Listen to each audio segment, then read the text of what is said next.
follow a different kind of style when I speak, if you guys remember some of my sermons. So today I wanted to share a story with you guys, and I would just pray that you humor me and bear with me and trust that God will bring this all together. So last Friday and last Sunday, there were a couple of newspaper articles written about a family, and I wanted to share that story with you guys today. It's about a family from Mexico that in the middle of the 80s decided that they wanted to immigrate. They were well-to-do. They actually were upper middle class. They lived in a great part of Mexico City. The two boys attended the best private school in the city. And the youngest was a very bright student who was actually asked to skip a grade twice in his life while he was in that school. The principal adored him and just every day told him that he was going to be a huge success and a huge impact on the world. And yet the father, because of the government and the cartels, just felt that Mexico was not the place for them. It wasn't the best place for their life. And they discussed where they should move to, and they discussed several countries. They eventually settled on America, the land of opportunity. And in 1987, the mother flew to this country 6 months ahead of her children. It was the hardest thing she ever had to do was leave her sons. To land into Montgomery County and face a harsh winter with no money, no job, and no idea what was going to happen. And she suffered greatly. 6 months later, she was reunited with her two sons in August of 1987. And while the reunion was glorious, it was also bittersweet because they were entering a very difficult life, a very harsh life. They didn't speak the language. They didn't know anyone. They lived in deep poverty. And the sons would return to a life of an abusive father, a life they had known their entire childhood. And for the youngest, he now had some demons to face that he had gained in the 6 months he was apart from his mother. I won't go into the details, but I can tell you that what he endured was, I'm told, every parent's worst fear when they leave their child alone with another adult. And after 6 months of that, he would carry those demons for the rest of his life. A new problem, a new difficulty faced that family and a few years later when the eldest became 15 and had enough of his father's abuse, had enough of the beatings on his brother and his mother, and started standing up to his father. And finally, the mom developed the courage to leave that marriage. The divorce became final 2 years later. With that came a new opportunity as well. You see, the mother had attempted their entire time in America to navigate the very difficult immigration system. It was a labyrinth, and not being able to speak the language, she didn't really know how to find a pathway that she desperately wanted for her sons to be able to be residents of this country. And sponsorship after sponsorship that she attempted to get through different jobs kept failing. With that divorce came a new opportunity. She now would be able to marry somebody, and that might afford them the residency they so desperately desired. She's a Christian woman, it's a Christian family, and they believe in God and they trust it, and she considered doing something horrible. She considered engaging in a fake marriage, a marriage with a stranger, a marriage that would be a financial arrangement. Thankfully, in her heart, she could not do that. In her heart, she could not bring herself to have a fake marriage. It's probably the reason why she spent so much time in such a terrible marriage with her husband. Just it was something that she took very seriously. And it was something that her youngest son also learned. That marriage was sacred. That marriage was something that you entered into for life, not for convenience. And so the family suffered. And eventually they watched the oldest son become 21 years old and would no longer be protected by any situation that the mother found in order to become residents. And life stayed harder and harder. Eventually, though, God blessed this family and brought a man into the mother's life that she fell in love with and she wanted to spend the rest of her life with. On the day before the youngest 21st birthday, she married. And 4 months later, she was an American resident. And as wonderful as that was, what she didn't realize, or none of them understood, was that it would be 4 months too late for her residency to make an impact on the youngest life. That the first opportunity this young man had to become a part of this country was taken away by a matter of 4 months. It would not be the last. She still worked hard, though, and attempted to get him a visa, which he was approved, a familial visa for an adult son. And he was placed on a waiting list that was projected to last 10 years. And we will address this visa again in the future of the story. 6 months after his mother became a resident, the father got a sponsorship through his work, and he was now a legal member of the society. But it was 10 months too late for the youngest son. 3 months after that, the eldest son, his brother, married the love of his life, his wife, and he became a U.S. resident. But again, 13 months too late to make a difference in this young man's life. For the youngest, life was hard in the sense that he always felt like a loser, like a waste of life. And 4 years out of high school, he started watching all his friends graduate from college. And this was very hard for him because he couldn't admit to them why someone who had been accepted to so many really good schools and carried such good grades could not move beyond community college. And that spring, when he was 21 years old, he made a very difficult decision. He was very sad, and he was very heartbroken. And he decided that he couldn't go on. And they decided that it was time to take his life. And he got in his car, and he drove to White's Ferry, to the little ferry there, because he had been there before, and he knew there was a ramp. And he knew that he could just drive up that ramp, and at the time he didn't know how to swim, so he assumed once the car hit the water, the undertow would pull him, and he would find peace. But God had given him a gift many months before, a gift that would unknowingly save his life. That fall, he worked at a gym, and he was very charismatic and well liked by everyone. And one of the members of the gym asked him if he would consider teaching physical education at a private school across the street, which he responded, "I don't have a college degree, I'm not an educator, how can I do this?" But it was a private school and they don't necessarily follow the same rules. And so he was permitted to teach 1 hour a day, every day of the week, these 60 beautiful kids that he grew to love and adore. It was 20 at a time. He found that he had a gift for working with children. That was a great blessing that God had given him, and he really adored them. And when he sat in his car and he looked at the water, he had this interesting image of his car being pulled out of the water. And he thought to himself,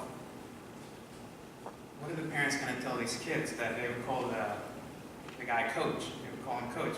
They're going to ask, why did coach do this? Why did coach do this? And he knew that they would not have a good answer. He just didn't want to do that to those children or their parents. So he turned his car around and he drove home crying. And his mother must have known. His mother must have known that he was going through a lot of pain, because she drove up from Florida, where she had now moved to, and took him to the University of Maryland, to the admissions office, and she pleaded with this woman and begged this woman to help them. This person had no reason to care, had no reason to assist a couple of immigrants. And the woman, who is an angel that God had sent into their lives, helped them, let's say, bend the rules and find a way for him to receive admissions into the University of Maryland. And when he turned 18, all he wanted to do with his life was get a college education. When he had fallen to the hardest road, he just kept saying, what am I going to do without a college education? How am I going to have a life without a college education? And this woman created that pathway. In 2 years, he completed 70 credits without a dime to his name. He found a way to pay tuition. And I can tell you that the happiest day of his life is this. 5 weeks before graduation, he had one payment left to make on his tuition. And he walked up to that cashier, and he had a credit card with enough space for that payment. And he just knew that he had made it, that he was going to get his degree. And even if it took him the rest of his life to pay off that credit card, even if it took him decades to pay off what was simply $500, but to him it was a fortune, that he had earned his degree, and that he would carry that for the rest of his life.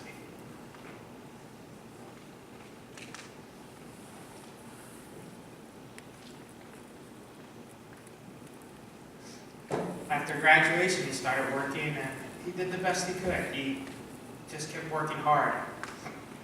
And eventually, he attempted to navigate the labyrinth that is the immigration system in America, and attempted to get sponsored. College-educated, intelligent, and well-liked. Perhaps he would have chances that his mother didn't. Every door was closed. He was told that in order to get a work visa in this country, he would have to leave this country, apply in Mexico, and then try to come back. But because he had lived here so long, there would be a 10-year penalty that he would have to wait before he was even allowed to attempt to get a visa. And as a young man, he didn't want to leave his family. He didn't want to leave his mother, everything he knew, his friends. So he carried on the way he was, but the sadness grew, and no one suffered more than his mother. I see it in his melancholy, his just deep sadness. And she would often ask him, "What do you want out of life? What do you hope?" And he had always believed his mother when she told him that if he prayed that God would help him, that God would be there. And he always said the same thing to her, and it must have broke her heart. It must have broke God's heart, because he simply said, "I don't understand why God created me, but to tell you the truth, what I really want is I wish I had never been born. I don't understand why God created me. I don't understand. It's just life is so hard and so confusing, and I can't move past this situation." And he just wished that he had never been born. But he still continued to fight. He still continued to try to prove himself. He attempted to start a lot of different businesses, and he failed a lot. God, did he fail. But he learned along the way, and one of the things that he valued was education, and he felt that after a major failure, that the best path for him was to return to school. So he decided to go back to the University of Maryland and work for an MBA. But this time around, tuition would not be the $3,500 a semester that he was used to from his undergrad. This time around, the degree would cost him $100,000. Again, no access to loans, grants, scholarships. He fought hard and has worked his way through, and he found a way to complete that degree. Along the way, President Obama passed a law in 2012 called DACA. And that law was built specifically for people like him, the children of immigrants who were brought here through no fault of their own. And any child that had been brought to this country before the age of 16 would be eligible for this. But there was a catch. Their birthday had to be no later than June 15, 1981. His birthday was June 15th, 1979. He had missed another opportunity by 2 years. As he explored DACA, he was also learned that the year that his mother applied for that visa for him, which had now been 13 years, 10 years since they had applied, the government actually passed a grandfather clause that would protect any adult child of a U.S. citizen who had been approved for an adult child visa. And that this could be a pathway for him, except that his approval letter was actually 3 months too late. Had it been approved 3 months earlier, he once again would have found a solution to the nightmare that just would not end. And his name on the list after 10 years had not moved the projection of 1 year at all. It was still a 10-year wait. 10 years later, they were projecting another 10 years. He was a good student, so he focused on school. And he had many dreams, and he had this delusion that if you've ever seen the movie The Pursuit of Happiness with Will Smith, who portrays Chris Gardner, in the book, or that film, I've read the book and seen the film, Chris Gardner discusses his life in series of this part of my life I call running, this part of my life I call being stupid. Both the movie and the book conclude with Chris Gardner earning an internship that he believed would guide him into a better life. And this young man believed that when he completed that MBA, when he earned that degree, that he would be offered a job, and that that job would be great. And that finally, when he earned that job, that that part of his life, that little part of his life, would be called happiness. Unfortunately, if you're an immigrant, whether you're trying to mow lawns or become an executive in a Fortune 500 company, you're still an immigrant. And if you don't have the right paperwork, you're unable to obtain the job that you want. And so for 2 years, he exhausted every connection, every resource he had, desperately trying to find a job. Until he finally settled on a position that he didn't want. It was a job that had been made available to him upon graduation. But he wanted to follow his dreams. He wanted to work in an industry where he would make a difference. And this was a privileged job that he didn't feel would allow him to serve the world. 2 years later, when the position became available again, he humbled himself and prayed to God, I get it, I understand. You want me to humble myself and be here.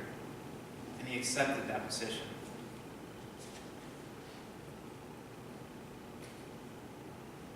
Two months before he took the job, President Obama had attempted to pass an extension of the law called DACA, which would remove the age limit. And he was all set to have his paperwork done. But 2 days before the approval of that expansion, a federal judge in Texas blocked the law and closed the pathway for any immigrant in his situation to find a pathway to citizenship in this country. Yet he was convinced that as long as he took this job, he'd be okay. Interestingly enough, he was hired in March, but they asked him if he would wait until April to start the onboarding process because they had just changed the way they were doing their onboarding. And he would be the first employee to go through this new onboarding process. Terrified at this news, he researched the change. And what he learned was that this company, a very small company that normally wouldn't do background checks on someone like him, had now shifted to doing that starting that month, and that he would be the first to be afforded this opportunity. And there's a great irony in this story, because last April, I stood in this spot, and I preached a sermon that Easter. And I spoke of purpose, and I spoke of trusting God. And a week later, the person in this story walked into that situation with that job position.